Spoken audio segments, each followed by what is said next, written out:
or Ford Lincoln of Ocala, your family of Ford dealerships where we've got what it takes. Ocala's information station, 1370 WOCA. Ocala.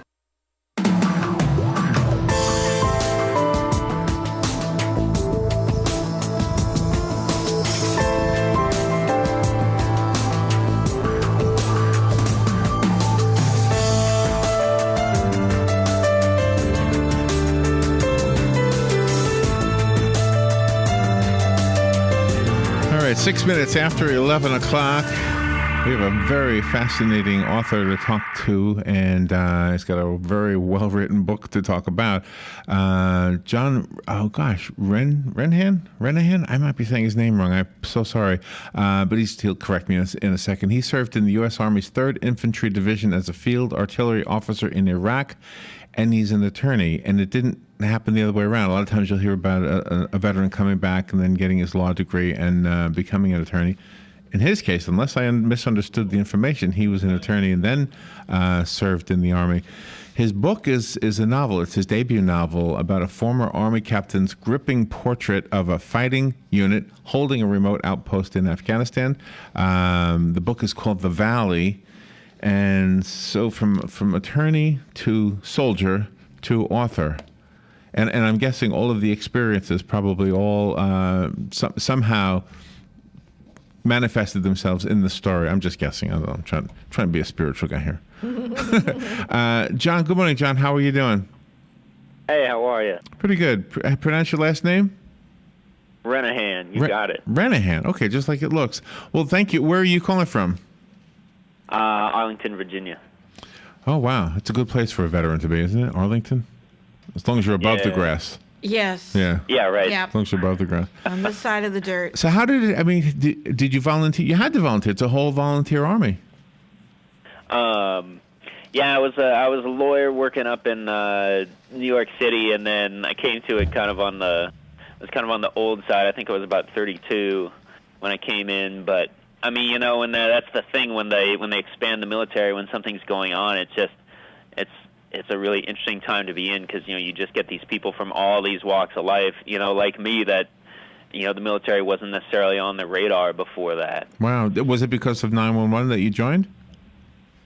I mean, we've always, my family, we've always, we're not really a military family per se, I don't have any sort of career people in the family, but, a lot of people have done a stint, when something's happening and when they need people, and back around 03, 04, they're trying to expand really fast and, they needed people, which is how I was able to squeak in as an old 32-year-old man. But I mean, are you a New Yorker? I mean, by birth, you were in New York. Were you in New York on September 11th, 2001? Yeah, I was working for the city attorney's office then, and our building was closed down for a little while afterwards because it's sort of down in that part of town, and so we worked a lot with a lot of the families of the people who were killed, helping them get their affairs in order and that kind of thing. All right. Well, that kind of helps us understand a little bit about it. Now this is your first novel, but had you been writing before this one? I was aspiring to write before this one, but couldn't really, I wanted to write fiction for a long time, but I guess sometimes when you're younger, you're more scattered. You can't really figure out how to turn your ideas into something concrete. So all I had really done was, little newspaper op-ed columns and a little bit of that here and there, things about, leaving the civilian world for the military and that kind of thing. Did you spend any time in Afghanistan? I know you served in Iraq, but I guess I'm confused because the book is set in Afghanistan. Yeah, never set foot there. And everybody asks me now, and it's funny because it had never occurred to me at the time, because I got this idea for the story set in Afghanistan. I had been, reading some really fine journalism about Afghanistan, and it's just the nature of that story. It's much more, it's a mountain story, and it needed that particular kind of remoteness and isolation. That would make sense. Yeah. Yeah. Was this good therapy for you? It was a terrible idea. I started the book with a 3-year-old and a 3-month-old in the house. and thought it would be a good idea to work on a novel in my spare time around the kids and the day job.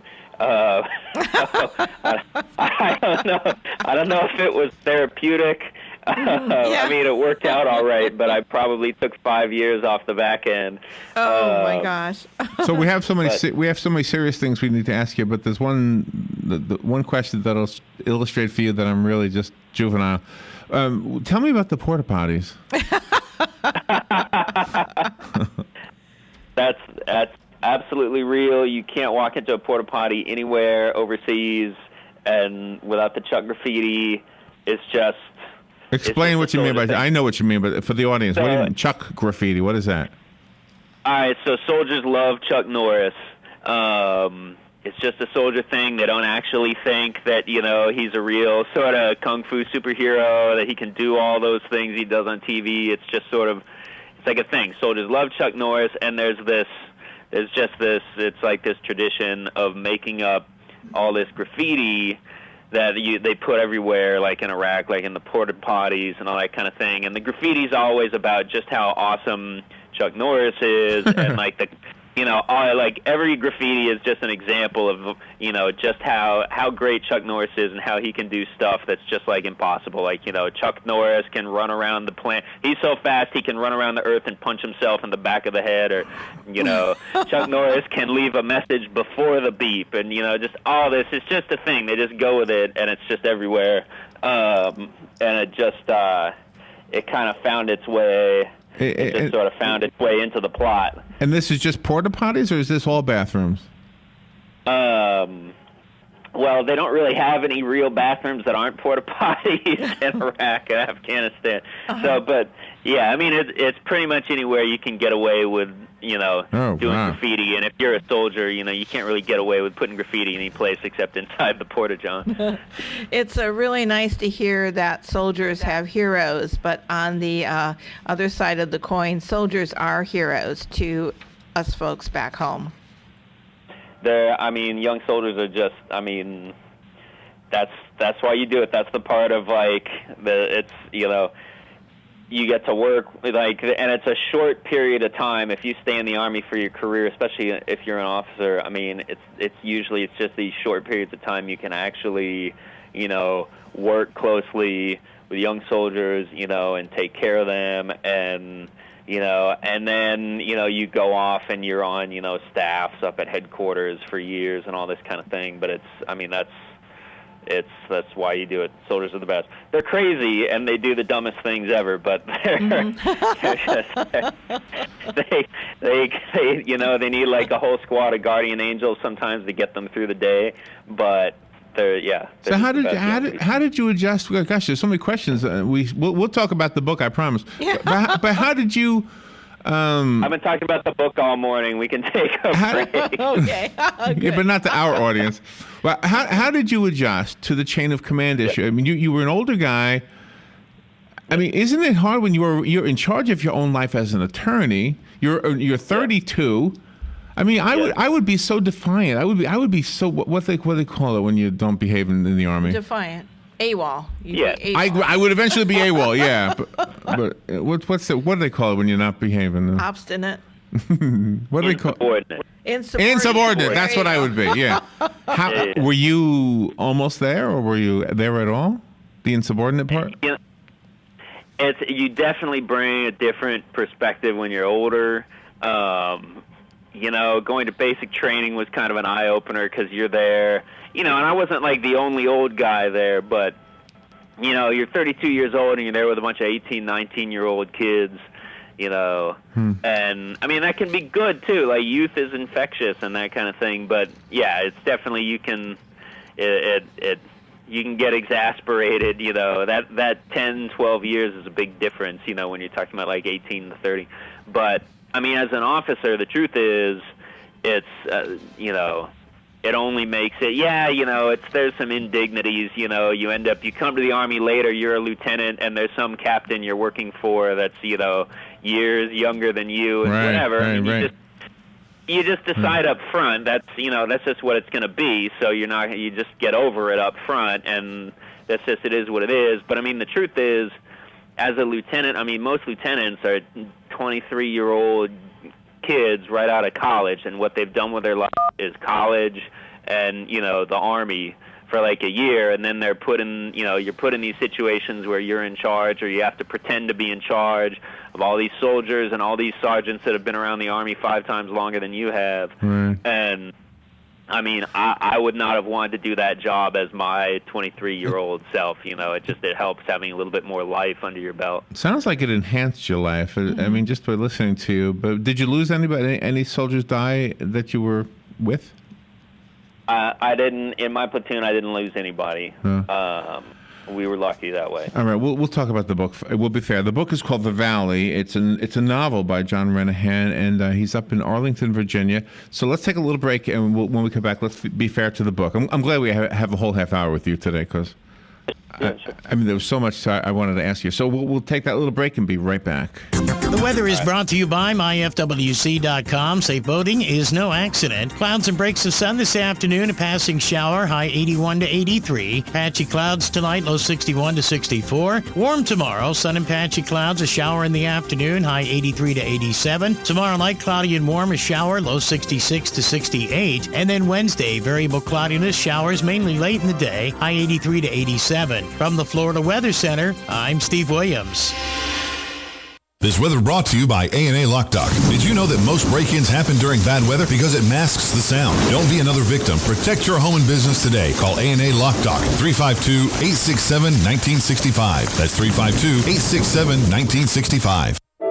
Hi, this is Jimmy Bohannon from Bohannon Associates Land Surveying. And this is Sheila Arnett, Commissioner Earl Arnett's wife. And we are here representing Bohannon Associates team for the American Cancer Society Relay for Life. 1 out of every 3 people has been impacted by cancer. As you're hearing this, our good friend Bridget Harmon is battling cancer for the 2nd time. And we are showing our support to her and everyone else that cancer has impacted by hosting a team for Relay for Life. We want to let you know about a very important fundraiser March 11th at Gator Docksides off of 200 between 5 and 9 p.m. Gator Docksides will donate 10% of sales from the event directly to Relay for Life. And we'll have a silent auction full of wonderful gift baskets. So please make sure you come out and support us in fighting this terrible disease. March 11th at Gator Docksides from 5 to 9. If you'd like to donate items for the auction, please contact me at 352-875-8766. Or me at 352-209-1037. Please join us in supporting a great cause. WOCA. AM 1370. 96.3. 96.3. This is James Snyder inviting you to join me each Sunday morning at 9:30 for Sunday Joy, right here on WOCA 1370. You do your best to protect your loved ones, and while you may keep a fresh battery in your smoke detector and have a reliable home security system, there's a whole different type of protection you may be missing. A life insurance policy from Auto Owners Insurance is a way to safeguard your loved ones now and in the future. Meet with your local independent agent and secure a policy today to protect them tomorrow. Visit George Mangan Insurance in Ocala today at manganinsurance.com. You've got a garden, and we've got a show for you called You've Got a Garden with your host, Master Gardener Carol Ann Baldwin. Carol Ann answers your questions about your flowers, your veggies, your grass, your trees, even questions about your bugs. And she's only on WOCA, so don't miss Carol Ann Baldwin and You've Got a Garden each Tuesday from 9 a.m. to 10 a.m. right here on WOCA The Source. WOCA. All right, 20 minutes after 11 o'clock. Thank you for tuning in this Monday morning. I have a friend who is really into Hogan's Heroes. Mm-hmm. Yeah. It was crazy. But he was telling me that Hogan was a real guy, and so I was doubting him. And then I looked it up online, and he was. There was. I don't know that the TV show was based on him, but there was a Hogan. He was in Stalag 13. Mm-hmm. He was. There was a whole story about him. Yeah, isn't that fascinating? So, John, the question we're going to wonder with your book is this: are the real people here? Is Lieutenant Black? Is he a real person, or is that you? No, he's not me. He's nobody I knew. He's got a little. I mean, you're right. They always got some of you in there. I mean, he's really frustrated with the Army. I mean, I guess everybody got some of that. It's a a big bureaucracy sometimes, and anytime you're in a big organization like that, even if you love it, you're going to be frustrated. He's just kind of a really magnified version of that frustration. But that wasn't your experience? Oh no, I love my time. Okay. Like I said, you always have frustrations, but it was a great experience, and being around soldiers and all of that. It was just, Can I put you on the spot and ask you to tell the audience a description of the book similar to like a movie trailer might do? The book, by the way, if you're just tuning in, is called The Valley. Is written by John Renehan, and in just about 9 minutes or so, I'll give it away, the one that was sent to me anyway. Give us like a movie trailer version, please. The book's about a young Army officer, a very junior officer, a lieutenant named Black, who's really disgruntled with the Army. He's had a bad experience in the past in the Army, and in his head, he's just looking to get out. And he gets randomly selected to be sent on an investigation that just seems really pointless and trivial at a really remote outpost in one of these very remote and inaccessible valleys that we sent people to up in Afghanistan. And the story's about what happens when he gets there and finds that things aren't what he expected, and it's about his increasing drive, almost obsession, to find out the truth of what's happening in this valley. You write. I love dialogue, and you write a lot of dialogue. In fact, Sure. so much so, which I love. I'm not being critical here. Yeah. In fact, I'm being complimentary. Some places. Because that's my kind of book. Yeah. Yes. But it's almost like a screenplay, and so I'm wondering, is that in the works? Are you going to put this on film? That's up to my agent, I guess. I hadn't really pictured it that way. I pictured it just as this, before I wrote it, I had been reading a lot of just sort of mystery and detective kind of fiction and spy novels, and that's what I thought I was doing, was sort of taking that mystery genre and putting it into a war, right? And then it kind of turned it to something that I guess you can call a war novel, even though it's still sort of a mystery story at its heart, but sure, like any book, they're going to put it out there and see if people are interested in taking it in that direction. I've had people come and say, like, oh, it seems like such a cinematic book, and I mean, hey, if they want to do that, that's that's fine by me. Twist my arm, right? Well, sometimes some of the authors we've spoken to that have had that experience hated it. They were so regretful that they went along with it, and others that, I mean, in fact, I guess it's half and half. Some loved it and some hated it.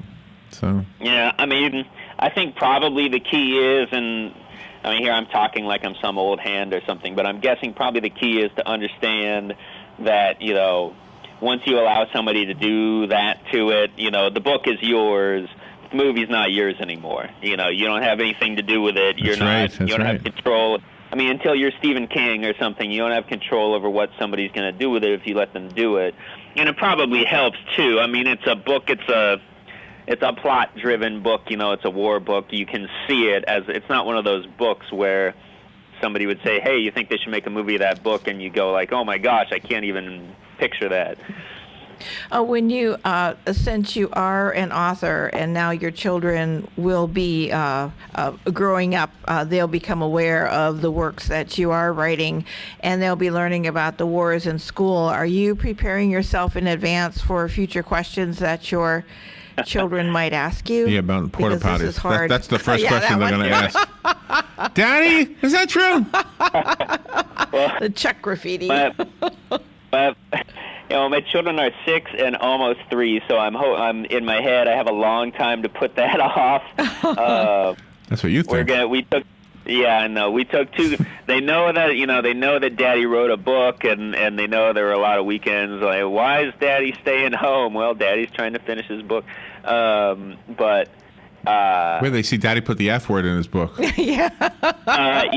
Not suitable for children. We took 2 copies.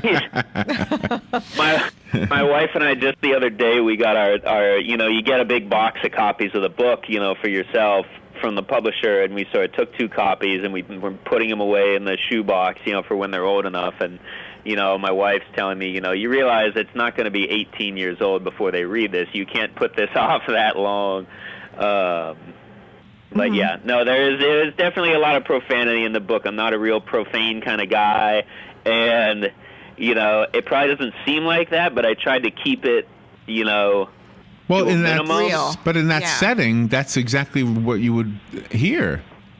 And that's the thing. It's I wanted really, I wanted two things from the book. I wanted it to just be a good, compelling story, and I wanted the military people in the book to seem like the people that that I know, and not the way. I mean, how the way even in good writing and good TV and film, military people, there's this sort of obligatory way that they're portrayed, and I wanted people to sound, like they do. And I tell you, I tried, and you just can't make them sound right in today's military without just sort of taking more of the documentary approach to just how. No. Mr. Falcon just doesn't sound the same as Yippee-ki-yo. You know what I'm talking about? Yeah, I know what you're saying. Yeah, and when ABC TV did the Die Hard movie, they changed the MF to Mr. Falcon. Yippee-ki-yay, Mr. Falcon. Mr. Falcon. Of all the things you could have put there, you could have put "you stupid idiot" or something. How did you personally fare when you returned from Iraq? Did you have any suffering of PTSD, and does that go into a character in the book? I don't think so. I mean, certainly nothing like, the black character. He's clearly had he's sort of had a rough go of it before we meet him. I didn't come back, sort of hurt or broken. Everybody, the thing people sort of say, and part of the thing they tell you when you come back is they say, look, even if you're not coming back sort of broken and, totally broken in body or feel like you're broken in spirit, you're all a little bit screwed up. Like, not in a bad way, it's disorienting, so you come back and you find yourself having these weird little moments where, like, you feel, you come back from this place where you felt that you were sort of competent and you sort of handled, sort of these situations, and then you come back home and you feel totally baffled and out at sea by something simple like going to the bank or, driving a car. But, that fades over time. As long as you know to expect that, yeah. I'm going to use that expression, baffled. I'm baffled and out at sea. I'm going to use that expression. It was like the scene in that movie, The Hurt Locker, that everybody talks about, where the guy comes home and he's standing in the cereal aisle and he's just going, what am I supposed to do here? Everybody feels kind of disoriented like that for a little bit. Have you had feedback from vets? Mostly just the, I've been sending it to friends and, like, people. There's a couple of people that I knew that are in there sort of under different names, and so some of my friends. Did they recognize themselves? My time. Yeah, although if it was really clearly them, I kind of warned them ahead of time. But no, other veteran, like the whole sort of, like the veteran writer kind of community, people that have written other books, in that area have been really good. But you got some good. You got a lot of good reviews on Amazon. We're almost out of time. We have to. Let me give away the copy I have. It's called The Valley. Yeah. Call me if you want it. The rest of us have to go buy it. I already found it on Amazon. It's got lots of great reviews. And do you have a website, John? Yeah, it's just johnrenehan.com. Renehan is how you spell John's last name. It's already on the WOCA guest list. Just go to our site and you'll be able to find it, or call us. We'll repeat it. John, thank you so much. Come back with the next book. Yeah, thanks, guys. It was a good time. Thank you. Fox News Radio, I'm Pat O'Neill. Today marks the start of a long march commemorating the 50th anniversary of Bloody Sunday in Selma, Alabama. It's a symbolic completion of the original journey a half-century ago that was interrupted by violence. It also hopes to highlight many other issues that are still of concern to African Americans, including continuing voting rights battles in several states. Fox Radio's Grinnell Scott in Tuscaloosa. The march ends Friday at Montgomery, the state capital.